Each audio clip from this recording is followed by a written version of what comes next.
ರೇಣು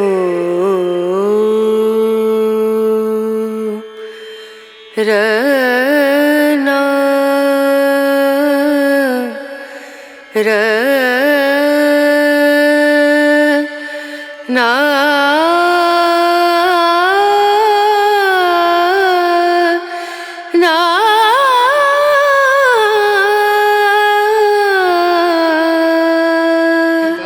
trekking ಹೊರಟಿದ್ದೀನಿ, camera ತೊಗೊಂಡಿನಿ, ಆದರೆ memory ಕಾರ್ಡೇ ಇರಲಿಲ್ಲ.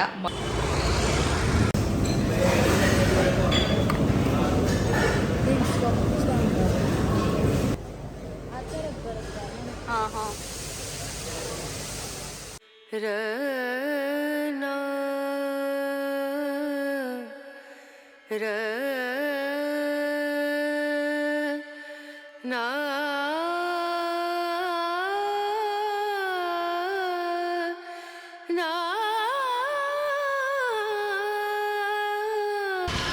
ಈಗ ನಾವು ಬಂದಿರೋ ಜಾಗ ಹರಿಹರ ಬೆಟ್ಟ ಅಂಥೇಳಿ. ಇದು ಚಿಕ್ಕಬಳ್ಳಾಪುರ ಇದರಲ್ಲಿದೆ, ಡಿಸ್ಟ್ರಿಕ್ಟಲ್ಲಿದೆ. ಇದು ಇಲ್ಲಿಂದ ಮುಂದಕ್ಕೆ ಈ ಜಾಗದಿಂದ ಇನ್ನೂ ಒಂದು 2-2.5 ಕಿಲೋಮೀಟ್ರ್ ಮುಂದಕ್ಕೆ ಹೋದರೆ ಈಶಾ ಫೌಂಡೇಶನ್ ಸಿಗತ್ತೆ.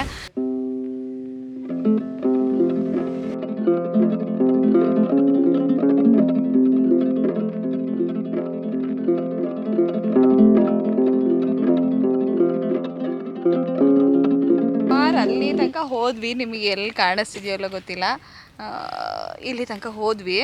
ಶೂಸಿಂದು ಸೋಲು ಕಿತ್ಕೊಂಬರೋಕ್ಕೆ ಶುರುವಾಯಿತು. 8,000 ರೂಪಾಯಿ ಶೂಸು ಹೋಯಿತು ಟ್ರೆಕ್ಕಿಂಗ್.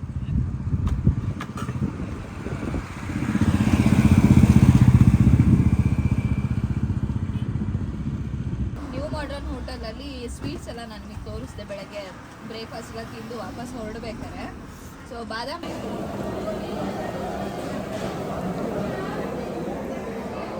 ನಮಸ್ಕಾರ ಎಲ್ಲರಿಗೂ, ಚಾನಲ್ಗೆ ಸ್ವಾಗತ. ಇವಾಗ ಒಂದು ಅನಾಹುತ ಆಗ್ತಿತ್ತು. ಟ್ರೆಕ್ಕಿಂಗ್ ಹೊರಟಿದ್ದೀನಿ, ಕ್ಯಾಮ್ರಾ ತೊಗೊಂಡಿನಿ, ಆದರೆ ಮೆಮೊರಿ ಕಾರ್ಡೇ ಇರಲಿಲ್ಲ. ಮನೆಯಲ್ಲೇ ಒಂದು ಸ್ವಲ್ಪ ರೆಕಾರ್ಡ್ ಮಾಡೋಣ ಅಂಥೇಳಿ ಕ್ಯಾಮ್ರಾ ತೆಗೆದಿದ್ದಕ್ಕೆ ಬಚಾವಾದೆ.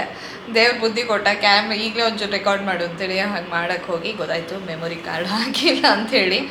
ಸುಮ್ಮನೆ ಈಗ ಅಲ್ಲಿ ಕ್ಯಾಮ್ರಾ ತೊಗೊಂಡೋಗಿ ಅಫ್ಕೋರ್ಸ್ ಫೋನಲ್ಲಿ ಮಾಡ್ಬೋದು, ಮಾಡೋಕ್ಕಾಗಲ್ಲ ಅಂತೇನಲ್ಲ, ಆದರೆ ಅದೇನೋ ಒಂದು ಈ ಕ್ವಾಲಿಟಿ ಹಾಗೇ ಒಂದು ಅಭ್ಯಾಸ ಇರುತ್ತಲ್ಲ ಕ್ಯಾಮ್ರಾದಲ್ಲಿ ಮಾಡಿ, ಅಂಥ ಟೈಮಲ್ಲಿ ಫೋನಲ್ಲಿ ಮಾಡೋದಕ್ಕೆ ಒಂಥರ ಅನ್ಸೋದು. ಕೆಲವು ಸತಿ ಡಿಸೈಡ್ ಮಾಡ್ಕೊಂಬಿಟ್ಟಿರ್ತೀವಿ ಫೋನಲ್ಲೇ ಮಾಡಬೇಕು ಅಂಥೇಳಿ, ಆವಾಗ ಏನು ಅನ್ಸೋದಿಲ್ಲ. ಸೊ ಹೋಗ್ತಾಯಿದ್ದೀನಿ, ಎಲ್ಲಿಗೆ ಹೋಗ್ತಾಯಿದ್ದೀನಿ ಅಲ್ಲಿಗೆ ಹೋದ್ಮೇಲೆ ಹೇಳ್ತೀನಿ. ಇವಾಗ 7:15 ಆಗ್ತಾ ಬಂತು, ಹೊರಟಿದ್ದೀನಿ. ಬನ್ನಿ ಹೋಗೋಣ, ಚೆನ್ನಾಗಿರುತ್ತೆ ಇವತ್ತಿನ ದಿವಸ. ಮನೆಯಿಂದ ಬೆಳಗ್ಗೆ ಬೇಗ ಹೊರಟ ಮೇಲೆ ತಿಂಡಿ ವ್ಯವಸ್ಥೆ ಏನಾರು ಆಗಬೇಕಲ್ಲ, ಹಾಗಾಗಿ ಇವತ್ತಿನ ದಿವಸ ಈ ಜಾಗಕ್ಕೆ ಬಂದಿದ್ದೀವಿ. ನ್ಯೂ ಮಾಡರ್ನ್ ಹೋಟೆಲ್ ಅಂಥೇಳಿ ನಿಮ್ಮಲ್ಲಿ ಸುಮಾರು ಜನಕ್ಕೆ ಗೊತ್ತಿರ್ಬೋದು ಅಥವಾ ಗೊತ್ತಿಲ್ಲದೇನೋ ಇರ್ಬೋದು. ನಾನು ಈಗಾಗಲೇ ಇಲ್ಲಿಗೆ ಬಂದಿದ್ದೀನಿ. ಇದು ಹಳೆಯ ಒಂದು ಹೋಟೆಲ್ ಇದು. ಇಲ್ಲಿ ಮಸಾಲೆ ದೋಸೆಗೆ ಫೇಮಸ್ಸು, ಇಡ್ಲಿ ವಡೆ ಎಲ್ಲದೂ ಚೆನ್ನಾಗಿರುತ್ತೆ, ಸ್ವೀಟ್ಸು ಕೂಡ ಸಿಗುತ್ತೆ ಇಲ್ಲಿ. ಮಸಾಲೆ ದೋಸೆ ಕೂಡ ತುಂಬ ಚೆನ್ನಾಗಿರುತ್ತೆ ಇಲ್ಲಿ. ಹಿಂದೆ ಕೂಡ ಒಂದು ಸರಿ ತಿಂದಿದ್ದೀನಿ. ಇವತ್ತಿನ ದಿವಸ ಇಡ್ಲಿ ವಡೆ ತಿನ್ನೋಣ ಅಂದ್ಕೊಂಡು ತೊಗೊಂಡಿದ್ದೀವಿ. ಇಡ್ಲಿ ಫ್ರೆಶ್ ಆಗಿ ಬಿಸಿ ಬಿಸಿಯಾಗಿ ತಯಾರಾಗಿತ್ತು. ನೋಡೋಕ್ಕೆ ಗೊತ್ತಾಗ್ತಿದೆ ಅಲ್ವಾ ಎಷ್ಟು ಸಾಫ್ಟ್ ಆಗಿರ್ಬೋದು ಅಂಥೇಳಿ. ನಿಜವಾಗ್ಲೂ ಸಾಫ್ಟ್ ಆಗಿತ್ತು. ಸಾಂಬಾರು ತುಂಬ ಚೆನ್ನಾಗಿತ್ತು, ಚಟ್ನಿ ಕೂಡ ಚೆನ್ನಾಗಿತ್ತು. ಆದರೆ ಚಟ್ನಿ ಮತ್ತು ಸಾಂಬಾರಲ್ಲಿ ನನಗೆ ಸಾಂಬಾರು ತುಂಬ ಇಷ್ಟ ಆಯಿತು. ಹಾಗೆಯೇ ಈ ಕಾರ್ನರಲ್ಲಿ ಶೋಕೇಸಲ್ಲಿ ಕುಳಿತಿರೋ ಸ್ವೀಟ್ಗಳೆಲ್ಲ ಬಾಬಾ ಅಂತ ಕರಿತಿರೋ ಹಂಗೆ ಅನ್ನಿಸ್ತು. ಇಷ್ಟು ಕರೆದ್ರೂ ಬರ್ತಿಲ್ವಲ್ಲ, ಏನು ಜಂಬ ಅಂತ ಬೈಕೊಳ್ಳೋಕೆ ಮುಂಚೆ ನಾವಾಗ ಹೋಗ್ಬಿಟ್ವಿ. ಏನು ಸ್ವೀಟ್ ತೊಗೊಂಡ್ವಿ ಅದನ್ನು ಖಂಡಿತ ತೋರಿಸ್ತೀನಿ. ಊಟದ ಜೊತೆಗೆ ಅಂದರೆ ಬಾತ್ ಮಾಡ್ಕೊಂಡಿದ್ದೀನಿ ಅಂತ ಹೇಳಿದ್ನಲ್ಲ, ಜೊತೆಗೆ ಒಂದು ಸ್ವೀಟು ಇರಲಿ ಅಂಥೇಳಿ. ಹಾಗೆ ನ್ಯೂ ಮಾಡರ್ನ್ ಹೋಟೆಲಲ್ಲಿ ಸ್ವೀಟ್ಗಳು ಚೆನ್ನಾಗಿರುತ್ತೆ, ಹೋದರೆ ನೀವು ಕೂಡ ಟ್ರೈ ಮಾಡಿ ನೋಡಿ.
ನಾವಿರೋ ಜಾಗ ಹರಿಹರ ಬೆಟ್ಟ ಅಂಥೇಳಿ. ಇದು ಚಿಕ್ಕಬಳ್ಳಾಪುರ ಇದರಲ್ಲಿದೆ, ಡಿಸ್ಟ್ರಿಕ್ಟಲ್ಲಿದೆ. ಇದು ಇಲ್ಲಿಂದ ಮುಂದಕ್ಕೆ ಈ ಜಾಗದಿಂದ ಇನ್ನೂ ಒಂದು 2-2.5 ಕಿಲೋಮೀಟ್ರ್ ಮುಂದಕ್ಕೆ ಹೋದರೆ ಈಶಾ ಫೌಂಡೇಶನ್ ಸಿಗತ್ತೆ. ಆದಿಯೋಗಿ ನೋಡಬಹುದು. ಇದಾದಮೇಲೆ ಅಲ್ಲೂ ಹೋಗಿ ನೋಡ್ಕೊಂಡು ಬರೋಣ ಅಂತ ಅನ್ನಿಸ್ತಾ ಇದೆ. ಇಲ್ಲಿಗೆ ಬರಬೇಕು ಅಂತ, ಈಶಾ ಫೌಂಡೇಶನಿಂದ ಬರಬೇಕು ಅಂತ ಪ್ಲ್ಯಾನ್ ಮಾಡ್ತಿದ್ದಾಗ ಬರೋಕ್ಕಾಗಲಿಲ್ಲ. ಹರಿಹರ ಬೆಟ್ಟಕ್ಕೆ ಬರಬೇಕು ಅಂತ ಅಂದ್ಕೊಂಡ್ವಿ, ಅಲ್ಲಿಗೂ ಹೋಗೋಂಗೆ ಆಯಿತು ಅಂತ ಅಂದ್ಕೊಳ್ತೀನಿ. ಸೊ ಈ ಜಾಗ ತುಂಬ ಅಂದರೆ ತುಂಬ ಚೆನ್ನಾಗಿದೆ. ಒಂಥರ ಇವಾಗಂತೂ ವೆದರೇ ಚೆನ್ನಾಗಿರೋದ್ರಿಂದ ತಣ್ಣಗಿದೆ. ಚಿಕ್ಕ ಟ್ರೆಕ್ಕಿಂಗ್ ಇದು, ಇದೇನು ತುಂಬ ದೊಡ್ಡದಲ್ಲ. ಇಲ್ಲಿ ಕಾಣಿಸ್ತಿದೆಯಲ್ಲ ಹಿಂದ್ಗಡೆ, ತೋರಿಸ್ತೀನಿ. ಅಲ್ಲಿ ಹತ್ಕೊಂಡು ಹೋಗಬೇಕು. 1-2.5 ಅವರ್ಸಲ್ಲಿ ಮಾಡ್ಬೋದಾ ಅಂತ ಟ್ರೆಕ್ಕಿಂಗ್ ಇದು. ಒಂಥರ ಬಿಗಿನರ್ಸಿಗೆ ಚೆನ್ನಾಗಿರುತ್ತೆ ಸ್ವಲ್ಪ. ಅಥವಾ ಯಾವತ್ತು ಬಿಗಿನರ್ಸು ಅಂತಂದರೆ ಚಿಕ್ಕ ಪುಟ್ಟ ಮಾಡೋದು ಇರ್ಬೋದು, ಅಥವಾ ಯಾವತ್ತೂ ಮಾಡದೇ ಇರೋರಿಗೂ ಇರ್ಬೋದು. ಎಲ್ಲರಿಗೂ ಚೆನ್ನಾಗಿದೆ. ಆಮೇಲೆ ವೀಕೆಂಡು ಒಂದು ಆರಾಮಾಗಿ ಬಂದು ಹೋಗೋಣ ಔಟಿಂಗು ಅಂದರೆ ಅದಕ್ಕೂ ಚೆನ್ನಾಗಿದೆ ಈ ಜಾಗ. ಸುತ್ತ ಹಸಿರಾಗಂತೂ ಇದ್ದೇ ಇದೆ, ಗಾಳಿ ಬೇಕಾದಷ್ಟಿದೆ. ಮಾತು ಎಷ್ಟು ಕೇಳಿಸ್ತಿದೆಯೋ ಗೊತ್ತಿಲ್ಲ. ಹತ್ಕೊಂಡು ಹೋಗ್ತಾ ಹೋಗ್ತಾ ತೋರಿಸ್ತೀನಿ ವ್ಯೂ ಹೇಗೆ ಕಾಣುತ್ತೆ ಅಂಥೇಳಿ. ಇಲ್ಲಿಂದ ಹೇಗೆ ಕಾಣಿಸ್ತಾ ಇದೆ ಹರಿಹರ ಬೆಟ್ಟ ಅಂತ ತೋರಿಸ್ತೀನಿ ಒಂದು ಸತಿ.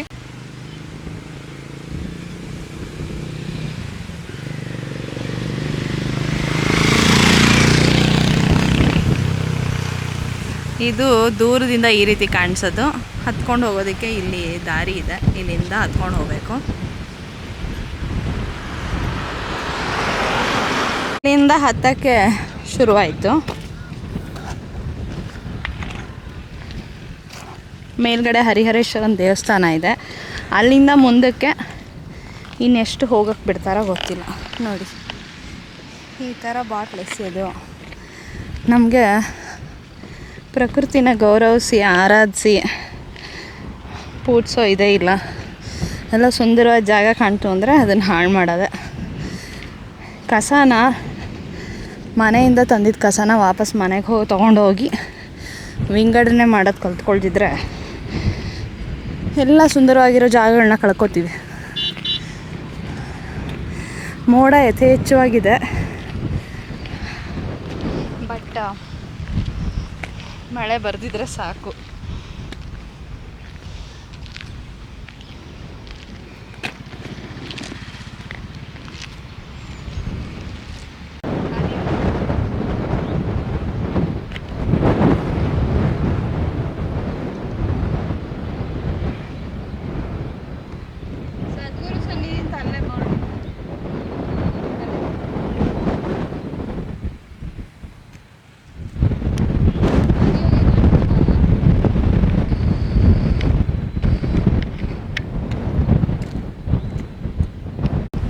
ಒಂದಿಷ್ಟು ಹತ್ಕೊಂಬಂದ್ವಿ.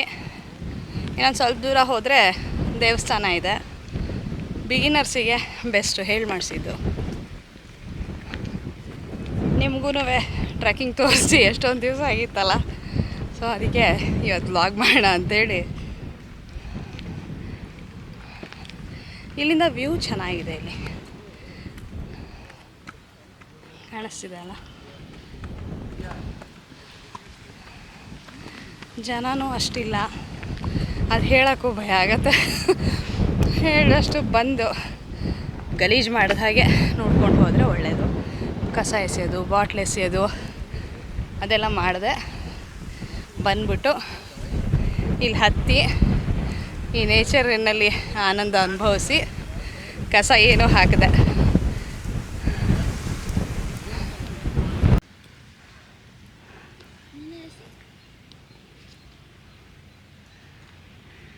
ಅಲ್ಲಿ ತನಕ ಹೋಗ್ಬಿಟ್ಟು ಮತ್ತೆ ವಾಪಸ್ಸು ದೇವಸ್ಥಾನಕ್ಕೆ ಬರೋಣ ಅಂತ ಅಂದ್ಕೊಂಡ್ವಿ. ಹತ್ತಕ್ಕೆ ಶುರು ಮಾಡಿ ಒಂದು 1/4 ಗಂಟೆ 20 ನಿಮಿಷ ಆಯಿತು. ಈ ಥರನೇ ಕಲ್ಲುಗಳು ಕಾಣ್ತಿದೆಯಲ್ಲ, ಆ ಥರನೇ ಹತ್ಕೊಂಬಂದ್ವಿ. ಬಟ್ ತುಂಬ ಸ್ಟೀಪಾಗಿರೋ ಇನ್ಕ್ಲಿನೇಷನ್ ಏನಿಲ್ಲ, ಹತ್ಬೋದು.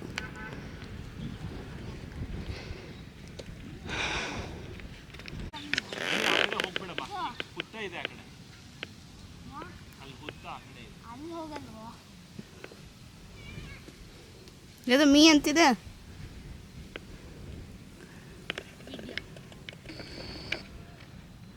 ಏ ಹುಲಿ,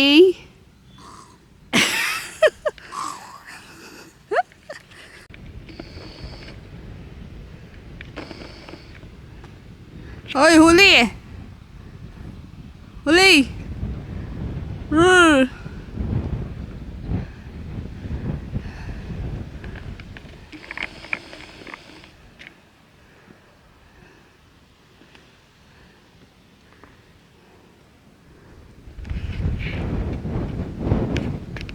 ಒಂದು 40 ಮಿನಿಟ್ಸ್ ಆಯಿತು ಹತ್ಕೊಂಡು ಬಂದು. ನಾವು ಈ ರೂಟಲ್ಲಿ ಬರಬೇಕಾಗಿತ್ತು. ಸ್ವಲ್ಪ ಆ ಕಡೆ ಕಲ್ ಮೇಲೆ ಹತ್ಕೊಂಡು ಹೊಟ್ಟೋದ್ವಿ. ಅಲ್ಲಿ ಸ್ವಲ್ಪ ಸ್ಟೀಪ್ ಆಗಿತ್ತು. ಆಮೇಲೆ ಅನಿಸ್ತು ಎಲ್ಲ ಈಸಿ ಇದೆ ಅಂತಾರೆ, ಇದ್ಯಾಕೆ ಇಷ್ಟು ಸ್ಟೀಪ್ ಆಗ್ತಾಯಿದೆ ಅಂತ.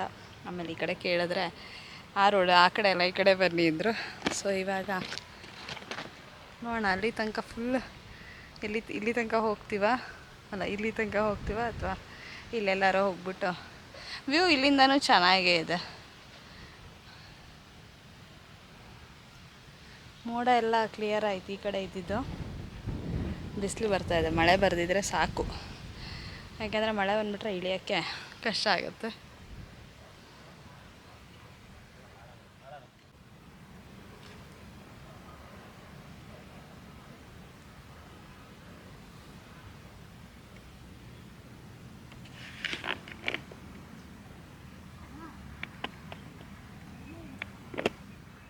ಒಂದು ಪಾಯಿಂಟ್ವರೆಗೂ ಹತ್ತೋವರೆಗೂ ವ್ಲಾಗ್ ಮಾಡಿದೆ, ಅದಾದಮೇಲೆ ಮಾಡಲಿಲ್ಲ. ಸುಮಾರು ಅಲ್ಲಿ ತನಕ ಹೋದ್ವಿ, ನಿಮಗೆ ಎಲ್ಲಿ ಕಾಣಿಸ್ತಿದೆಯಲ್ಲ ಗೊತ್ತಿಲ್ಲ, ಇಲ್ಲಿ ತನಕ ಹೋದ್ವಿ. ಇದು ಒಂದು ಪಾಯಿಂಟ್ವರೆಗೂ ಕಲ್ಲು ಹತ್ಕೊಂಡು ಹೋಗೋದು. ಆಮೇಲೆ ಸ್ವಲ್ಪ ಗ್ರಾಸ್ ಲ್ಯಾಂಡ್ ಥರ ಬರುತ್ತೆ. ಮೋಸ್ಟ್ಲಿ ತೋರಿಸೀನಿ ಅಂತ ಅಂದ್ಕೊಳ್ತೀನಿ. ನಂಗೆ ಇವಾಗ ಯಾವ್ಯಾವುದು ರೆಕಾರ್ಡ್ ಮಾಡಿದ್ದು ನೆನಪಿಲ್ಲ. ಒಂದು ಪಾಯಿಂಟ್ ಆದಮೇಲೆ ಕಲ್ಲುಗಳು ಬರುತ್ತೆ, ಹತ್ತಬೇಕಾಗತ್ತೆ. ಟ್ರೆಕ್ಕಿಂಗ್ ಶುರು ಮಾಡ್ಬೇಕಾದ್ರೆ ಹೊಸದಾಗಿ ಶುರು ಮಾಡೋರು ಬಿಗಿನರ್ಸ್ ಟ್ರೈ ಮಾಡ್ಬೋದು ಅಂತ ಅಂದೆ. ಖಂಡಿತ ಟ್ರೈ ಮಾಡ್ಬೋದು. ಸ್ವಲ್ಪ ಒಂದು ಸ್ಟ್ರೆಚ್ಚಲ್ಲಿ ಕಲ್ಲು ಎಲ್ಲ ಜೋರಾಗೇ ಇದೆ, ಹತ್ಕೊಂಡು ಹೋಗಬೇಕು. ನೀವು ಪೂರ್ತಿ ಅಲ್ಲಿ ತನಕ ಹೋಗೋದಕ್ಕೆ ಹೋಗ್ಬೋದು ಅಂತಾರೆ. ಅಂದರೆ ಇನ್ನೊಂದು ಸ್ವಲ್ಪ ಕಲ್ಲು ಬಂಡೆಗಳು ಹತ್ಕೊಂಡು ಹೋಗಬೇಕು. ನಾವು ಅದರ ಸೆಕೆಂಡ್ ಲೆವೆಲ್ ತನಕ ಹೋದ್ವಿ. ಅಲ್ಲಿಂದ ಮುಂದಕ್ಕೆ ಯಾಕೆ ಹೋಗಲಿಲ್ಲ ಅಂದರೆ ನನ್ನ ಶೂಸಿಂದು ಸೋಲು ಕಿತ್ಕೊಂಬರೋಕ್ಕೆ ಶುರುವಾಯಿತು. 8,000 ರೂಪಾಯಿ ಶೂಸು ಹೋಯಿತು. ಟ್ರೆಕ್ಕಿಂಗಿಗೆ ಅಂತಾರೆ ಹಾಕೊಳ್ಳೋ ಶೂಸ್ ಇದು. 4 ಕ್ಲಾಸ್ ಅಂತ ಏನೋ ಒಂದು ಬ್ರ್ಯಾಂಡ್ ಇದು, ಡಿಕ್ಯಾಥ್ಲಾನಲ್ಲಿ ಸಿಗುತ್ತೆ. ಸೊ ನಂದು ಆ ರಬ್ಬರ್ ಸೋಲ್ ಏನಿರುತ್ತಲ್ಲ ಅದು ಹೊಟ್ಟೋಯ್ತು. ಅದು ಹೊಟ್ಟೋದ್ಮೇಲೆ ಸಣ್ಣ ಕಲ್ಲುಗಳಿಲ್ಲಿ ತುಂಬ ಇದೆ.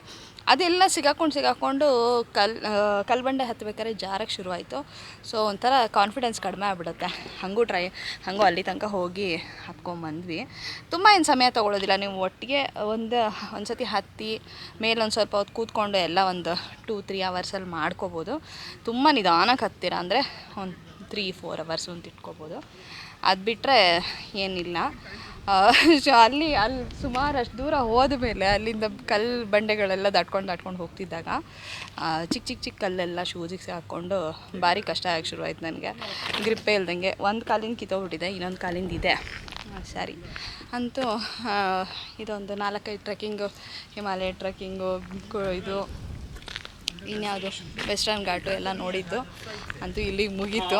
ಈ ದೇವಸ್ಥಾನಕ್ಕೆ ಹೋಗ್ಬಿಟ್ಟು, ಇಲ್ಲಿ ದೇವಸ್ಥಾನ ಇದೆಯಲ್ಲ ಇಲ್ಲಿಗೆ ಹೋಗ್ಬಿಟ್ಟು, ಅಲ್ಲೇನೂ ಇಲ್ಲ, ಕ್ಲೋಸ್ ಆಗಿದೆ. ಅದು ನೋಡಿಕೊಂಡು ವಾಪಸ್ ಇಳಿಬೇಕಾದ್ರೆ ಇನ್ನೇನು ಬ್ಲಾಗ್ ಮಾಡೋದಕ್ಕೆ ಹೋಗೋದಿಲ್ಲ. ಅಡುಗೆ ಮಾಡ್ಕೊಂಡು ಬಂದಿದ್ದೀನಿ, ಬಾತ್ ಮಾಡ್ಕೊಂಡ್ಬಂದಿದ್ದೀನಿ. ವೆಜಿಟೇಬಲ್ ಧನ್ವಿ ಯಾರ ಹತ್ರ ನಾವು ಮಾತಾಡ್ತಿದ್ವಿ ಯಾರು ಅಂತ ನೋಡಿದೆ. ವೆಜಿಟೇಬಲ್ ಬಾತ್ ಮಾಡ್ಕೊಂಬಂದಿದ್ದೀನಿ. ಹಾಗೆ ನ್ಯೂ ಮಾಡ್ರನ್ ಹೋಟೆಲಲ್ಲಿ ಬಾದಾಮ್ ಹಲ್ವಾ ತೊಗೊಂಡ್ವಿ. ಸೊ ಅದು ಇದೆ, ಕೆಳಗೆ ಹೋಗ್ಬಿಟ್ಟು ತಿನ್ನಬೇಕು. ಟೈಮು ಇವಾಗ 12:30 ಆಗಿದೆ ಅನಿಸುತ್ತೆ, 12:30 ಆಗಿದೆ. ಇಲ್ಲಿ 2 ದೇವಸ್ಥಾನಗಳಿದೆ. ನನ್ನ ಹಿಂದುಗಡೆ ಒಂದು ಕಾಣಿಸ್ತಿದೆಯಲ್ಲ ಅದೊಂದು, ಇನ್ನೊಂದು ಹಳದಿ ಬಣ್ಣ ಕಾಣಿಸ್ತಿದೆಯಲ್ಲ ಅದೊಂದು. ತೋರಿಸ್ತೀನಿ ಹತ್ತಿರದಲ್ಲಿ 2 ಇದೆ. ಬೇವಿನ ಮರ ಎಷ್ಟು ಚೆನ್ನಾಗಿದೆ ಗೊತ್ತಾ, ನೋಡಿ. ಇದೊಂದು ದೇವಸ್ಥಾನ. ಕೋತಿಗಳಿದೆ. ನಂಗೆ ಕ್ಯಾಮ್ರಾ ಕೈಯಲ್ಲಿ ನೋಡಿ ಕಿತ್ಕೊಳತ್ವ ಅಂತ ಹೆದರಿಕೆ ಆಗ್ತಿದೆ. ಕೆಳಗೆ ಇಳಿದು ಬಂದಿದ್ದಾಯಿತು, ಚೆನ್ನಾಗಿತ್ತು. ತುಂಬ ಏನು ಈಸಿ ಅಂತಿಲ್ಲ, ಒಂದು ಸ್ಟ್ರೆಚಲ್ಲಿ ಸ್ವಲ್ಪ ಇದೆ, ಹತ್ತೋದು ಕೆಲಸ ಇದೆ. ತುಂಬ ಏನು ಆರಾಮಾಗಿ ನಡ್ಕೊಂಡು ಹೋದ್ವಿ ಬಂದ್ವಿ ಅಂತ ಏನಿಲ್ಲ. ಹಂಗೆ ನೋಡಿದ್ರೆ ವೆಸ್ಟರ್ನ್ ಘಾಟ್ಸಲ್ಲಿ ಜಾಸ್ತಿ ನಡೆಯೋದು, ಹತ್ಕೊಂಡು ಹೋಗೋದಿರುತ್ತೆ. ಬಟ್ ಕಲ್ಲು ಬಂಡೆಗಳನ್ನು ಹತ್ಕೊಂಡು ಹೋಗೋದು ಅಷ್ಟು ಇರಲ್ಲ ಅಂತಲ್ಲ, ಬಟ್ ಬೆಂಗಳೂರು ಸುತ್ತಮುತ್ತ ನಾನು ಗಮನಿಸ್ದಂಗೆ ನಾನು ಇಷ್ಟು ವರ್ಷ ಹೋಗಿರೋ ಟ್ರೆಕ್ಕಿಂಗ್ ಅನುಭವದಿಂದ ಕಲ್ಲು ಬಂಡೆಗಳು ಹತ್ತೋದೇ ಜಾಸ್ತಿ ಇರೋದು. ಹಾಗಾಗಿ ಇತ್ತೀಚಿನ ದಿನಗಳಲ್ಲಿ ನನಗೊಂದು ಸ್ವಲ್ಪ ಈ ಬೆಂಗಳೂರು ಸುತ್ತಮುತ್ತ ಹೋಗಿ ಅಷ್ಟು ಇಷ್ಟ ಆಗೋದಿಲ್ಲ. ಬೇಜಾರಲ್ಲ, ಅಷ್ಟು ಎಕ್ಸೈಟಿಂಗ್ ಅಂತ ಅನ್ಸೋದಿಲ್ಲ. ಅಯ್ಯೋ ಕಲ್ಲು ಬಂಡೆ ಹತ್ತಿರೋದೇ ಅಲ್ವಾ ಮತ್ತು ಹತ್ತಬೇಕಂತ ಅನ್ನಿಸಿರುತ್ತೆ. ಬಟ್ ವೆಸ್ಟರ್ನ್ ಘಾಟ್ಸಲ್ಲಿ ಆದರೆ ನಿಮಗೆ ಬೇರೆ ಬೇರೆ ಥರದ ದೃಶ್ಯಗಳು ನೋಡೋಕ್ಕೆ ಸಿಗುತ್ತೆ. ಅದು ಒಂಥರ ಎಕ್ಸೈಟಿಂಗ್ ಆಗಿರುತ್ತೆ. ಕೆಲವು ಕಡೆ ಯಾವುದೋ ಒಂದು ಸ್ಟ್ರೆಚಲ್ಲಿ ಕೊಚ್ಚೆ ಒಳಗೆ ನಡೀತಿರ್ತೀರ, ಯಾವುದೋ ಒಂದು ಸ್ಟ್ರೆಚಲ್ಲಿ ಹುಲ್ ಮಧ್ಯ ನಡೀತಿರ್ತೀರ. ಸೊ ಈಗ ಊಟ ಮಾಡಿಬಿಟ್ಟು ಆಮೇಲೆ ಹೊರಡೋದು. ಆದರೆ ಆದಿಯೋಗಿನ ನೋಡಿಕೊಂಡು ಹೋಗೋ ಪ್ಲ್ಯಾನು. ನೋಡೋಣ ಏನೇನಾಗುತ್ತೆ ಅಂಥೇಳಿ. ಊಟ ಮಾಡಬೇಕು. ಊಟ ಮಾಡಿಬಿಟ್ಟು ವೆಜಿಟೇಬಲ್ ಬಾತ್ ಮಾಡ್ಕೊಂಬಂದಿದ್ದೀನಿ. ಸೊ ಊಟ ಮಾಡಬೇಕು.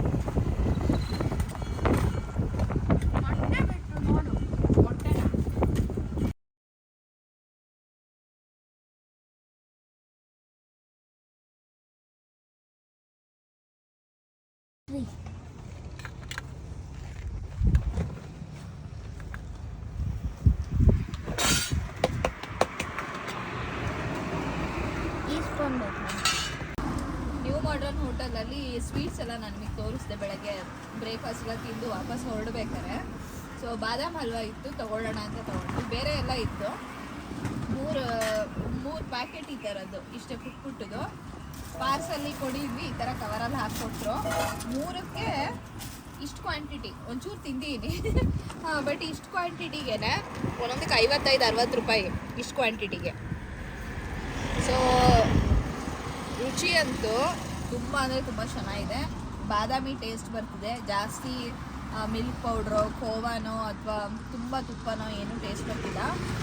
ಬಾದಾಮಿದೆ ಟೇಸ್ಟ್ ಚೆನ್ನಾಗಿ ಬರ್ತಿದೆ. ಸಾರಿ ಬ್ಯಾಕ್ಗ್ರೌಂಡಲ್ಲಿ ನಾಯ್ಸ್ ಇದೆ. ಬಟ್ ಇದನ್ನು ತಿಂದು ಎಕ್ಸೈಟ್ಮೆಂಟನ್ನು ಶೇರ್ ಮಾಡ್ಕೋಬೇಕು ಅಂತ ಹೇಳ್ತಾ ಇದ್ದೀನಿ. ಅಲ್ಲಿ ಸ್ವೀಟ್ಸ್ ಚೆನ್ನಾಗಿ ಸಿಗುತ್ತೆ ಅಂತ ಗೊತ್ತಿತ್ತು. ಏನೇನೋ ಇತ್ತಲ್ವಾ, ಮೈಸೂರು ಪಾಕು ಎಲ್ಲ ಇತ್ತು. ಬಟ್ ಅದನ್ನೆಲ್ಲ ತೊಗೊಂಬರೋದಕ್ಕೆ ಅದು 1/4 kg 100 ಗ್ರಾಮ್ ಆ ಥರದ್ದು. ಆಮೇಲೆ ಸ್ವಲ್ಪ ಜಾಸ್ತಿನೇ ಬೇಕಾಗುತ್ತೆ. ಇದಾದರೆ ಒಬ್ಬೊಬ್ರಿಗೆ ಒಂದೊಂದು ತೊಗೊಂಡ್ಬಿಟ್ರೆ ಆರಾಮಾಗಿ ತಿನ್ಬೋದು ಅಂತ ತೊಗೊಂಡು. ತುಂಬ ಅಂದರೆ ತುಂಬ ಚೆನ್ನಾಗಿದೆ. ನ್ಯೂ ಮಾಡ್ರನ್ ಹೋಟೆಲ್ಗೆ ಹೋದರೆ ಬಾದಾಮ್ ಹಲ್ವಾ ಟ್ರೈ ಮಾಡಿ. ಬಟ್ ತುಂಬ ಕಡಿಮೆ ಕ್ವಾಂಟಿಟಿ ಇರುತ್ತೆ. 55 ರುಪೀಸು. 3ರಿಂದ ನಾನು 55 ರುಪೀಸ್ 165 ಏನೋ ಕೊಟ್ಟೆ ನಾನು. ಸೊ ಎಷ್ಟಾಯ್ತು ಅಲ್ಲಿಗೆ? ಅಷ್ಟೇ ಅನ್ಕೋತೀನಿ. ಲೆಕ್ಕ ಹಾಕ್ಕೊಳ್ಳಿ.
ಪಾರ್ಕಿಂಗ್ ಎಲ್ಲ ತುಂಬಾ ಚೆನ್ನಾಗಿದೆ ಜಾಗ.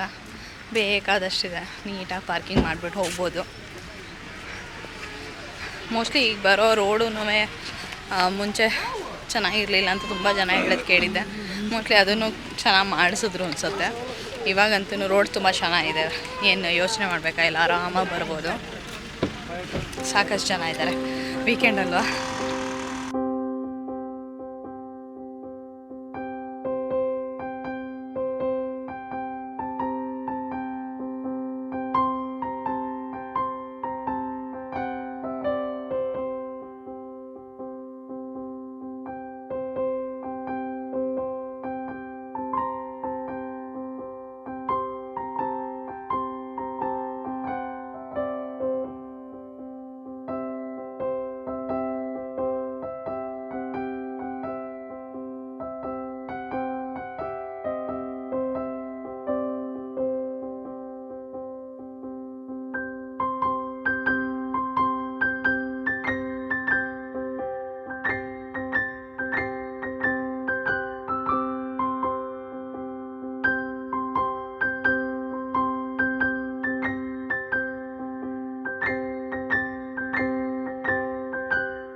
ಅಂದರೆ ತುಂಬ ಚೆನ್ನಾಗಿದೆ ಈ ಜಾಗ. ಈ ಜಾಗದಲ್ಲಿರೋ ಆ ಎನರ್ಜಿ ಇದೆಯಲ್ಲ, ಅದು ನಿಮಗೆ ಇಲ್ಲಿಗೆ ಬಂದೇ ನೀವು ಅದನ್ನು ಅನುಭವಿಸ್ಬೇಕು.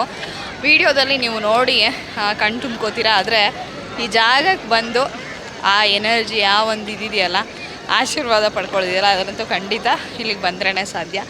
ನಾವುಗಳೆಲ್ಲ ಇಲ್ಲಿಗೆ ಬಂದ್ರೇ ಇಂಥ ಜಾಗಗಳು ಇನ್ನೂ ಹೆಚ್ಚು ಮುಂದುವರಿಯುತ್ತೆ. ತುಂಬ ಚೆನ್ನಾಗಿದೆ ಈ ಜಾಗನವರು ಆಯ್ಕೆ ಮಾಡ್ಕೋಬೇಕಾದ್ರೆ ಎಷ್ಟೆಲ್ಲ ಗಮನಿಸಿದಾರೋ, ಎಷ್ಟೆಲ್ಲ ಯೋಚನೆ ಮಾಡಿದಾರೋ. ಸುತ್ತ ಬೆಟ್ಟ ಇದೆ, ಬೆಟ್ಟಗಳ ಮಧ್ಯೆ ಆದಿಯೋಗಿ, ಕೆಳಗಡೆ ಶಿವಲಿಂಗ ಇದೆ, ಎದುರುಗಡೆ ನಾಗಪ್ರತಿಷ್ಠೆ ಆಗಿದೆ, ಹಾಗೆಯೇ ತ್ರಿಶೂಲ ಇದೆ. ನಾನು ನಿಮ್ಗೆ ಅವಾಗಲೇ ತೋರಿಸಿದ್ದೀನಿ, ಅಲ್ಲೂ ಅಷ್ಟೇ ತುಂಬ ಚೆನ್ನಾಗಿದೆ. ಈ ಸುತ್ತ ಬೆಟ್ಟಗಳ ಮಧ್ಯೆ ಇದೆಯಲ್ಲ, ಈ ಜಾಗ ಮಾತ್ರ ತುಂಬ ಅಂದರೆ ತುಂಬ ಚೆನ್ನಾಗಿದೆ. ಇನ್ನೂ ಸಾಕಷ್ಟು ಇಲ್ಲೆಲ್ಲ ಮುಂದುವರಿಯುತ್ತೆ ಖಂಡಿತ. ನಾವುಗಳೆಲ್ಲ ಬಂದು ನೋಡಿ ದರ್ಶನ ಮಾಡಿಕೊಂಡು ಇಲ್ಲಿಗೆ ಬರ್ತಾ ಇದ್ದಾಗ ಏನಾಗುತ್ತೆ, ಹಾಗೆ ನಮ್ಮ ಕೈಲಾದಷ್ಟು ಸಹಾಯ ನಾವು ಮಾಡ್ಕೊಂಡು ಸಹಾಯ ಏನು ಒಂದು ಕಾಣಿಕೆ ರೂಪದಲ್ಲಿ ಕೊಡ್ತಾ ಹೋದಾಗ ಖಂಡಿತ ಇನ್ನೂ ಮುಂದುವರಿತಾ ಹೋಗುತ್ತೆ. ತುಂಬ ಚೆನ್ನಾಗಿದೆ ಮಾತ್ರ. ನನಗಂತೂ ತುಂಬ ಖುಷಿಯಾಯಿತು. ಇವತ್ತು ಹರಿಹರ ಬೆಟ್ಟಕ್ಕೆ ಟ್ರೆಕ್ಕಿಂಗು ಹೋಗ್ತೀವಿ ಅಂತ ಅಂದ್ಕೊಂಡು ಶುರು ಮಾಡಿದ್ದು ಒಂದಾದರೆ, ಆದಿಯೋಗಿನ ನೋಡೋಕ್ಕೆ ಬಂದಿದ್ದು ನಿಜವಾಗ್ಲೂ ಅದು ಇಲ್ಲಿಗೆ ಬಂದ ಮೇಲೆ ಇಲ್ಲೇ ಹತ್ತಿರದಲ್ಲಿದೆ, ಹೋಗಿ ನೋಡ್ಕೊಂಡು ಬರಬೇಕು ಅನ್ನೋದು ಅಂತ ಆಗಿದ್ದು. ಆದರೆ ಹರಿಹರ ಬೆಟ್ಟಕ್ಕೆ ಹೋಗಬೇಕಾದ್ರೆ ನನಗೆ ಖಂಡಿತ ಗೊತ್ತಿರಲಿಲ್ಲ ಆದಿಯೋಗಿ ಇಷ್ಟು ಹತ್ತಿರದಲ್ಲಿದೆ ಅಂಥೇಳಿ. ಆದಿಯೋಗಿ ನೋಡೋದಕ್ಕೆ ಬರಬೇಕು ಅಂತ ತುಂಬ ದಿವಸಗಳ ಹಿಂದೆನೇ ಅಂದ್ಕೊಂಡಿದ್ದೆ. ಅಂದರೆ ಇಲ್ಲಿ ಪ್ರತಿಷ್ಠಾಪನೆ ಆಗಿದ್ದ ಹೊಸರಲ್ಲಿ ಆವಾಗ ತುಂಬ ರಶ್ ಇತ್ತು, ರೋಡ್ ಸರಿ ಇರಲಿಲ್ಲ, ಹಾಗೆ ಹಿಂಗೆ ಅಂತೆಲ್ಲ ಹೇಳೋರು. ಅದೊಂದು ಸಮಯ ಕೂಡಿ ಬರಬೇಕಲ್ಲ, ಆ ಸಮಯ ಇವತ್ತು ಕೂಡಿ ಬಂತು. ತುಂಬ ಅಂದರೆ ತುಂಬ ಚೆನ್ನಾಗಿದೆ, ಖಂಡಿತ ಬನ್ನಿ ಇಲ್ಲಿ ನೋಡಿ. ಸೊ ಈ ವ್ಲಾಗ್ನ ಆದಿಯೋಗಿ ಸಮ್ಮುಖದಲ್ಲಿ ಮುಗಿಸ್ತಾ ಇದ್ದೀನಿ. ತುಂಬ ಚೆನ್ನಾಗಿತ್ತು ನನಗತ್ತು ಇವತ್ತು ದಿವಸ. ಸೊ ನಿಮಗೂ ಕೂಡ ಇಷ್ಟ ಆಗಿದೆ ಅಂತ ಅಂದ್ಕೊಳ್ತೀನಿ. ಇಷ್ಟ ಆದರೆ ಖಂಡಿತ ಒಂದು ಲೈಕ್ ಕೊಡೋದನ್ನು ಮರಿಬೇಡಿ. ಸಿಗೋಣ ಇನ್ನೊಂದು ಸುಂದರವಾದ ವ್ಲಾಗಲ್ಲಿ. ಅಲ್ಲಿವರೆಗೂ ಧನ್ಯವಾದಗಳು. ಆದಿಯೋಗಿ ಎಲ್ಲರಿಗೂ ಒಳ್ಳೆಯ ಆಯುಸ್ಸು ಆರೋಗ್ಯ ಕೊಡಲಿ.